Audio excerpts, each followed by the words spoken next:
नाजरीन, ताज़ा तरीन खबर यह है कि खैबर पख्तूनख्वा के ज़िला टानिक में साबिक़ IG खैबर पख्तूनख्वा सलाउद्दीन महसूद के भाई सांक नाजिम हबीब महसूद को इनके मुहाफ़िज़ समेत अगवा करने के बाद फायरिंग करके कत्ल कर दिया गया, जबकि पुलिस की फायरिंग से एक दहशतगर्द के ज़ख्मी होने की भी इत्तलात मौसूल हुई।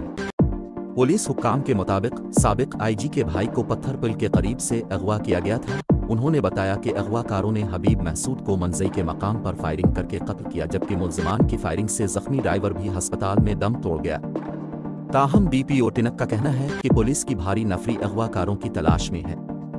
मजीद इत्तलात ये हैं कि पुलिस की तरफ से नामालूम दहशतगर्दों का ताक़ुब किया गया, जिसके बाइस एक दहशतगर्द जख्मी जबकि दीगर फरार हो गए। पुलिस को वापस आते हुए रास्ते में साबिक़ नाजिम हबीब अल्लाह महसूद की नाश मिली, जिसके बाद पुलिस ने इलाके को घेरे में लेकर सर्च ऑपरेशन शुरू कर दिया। जतन उर्दू से ब्यूरो चीफ के PK इमरान रशीद खान।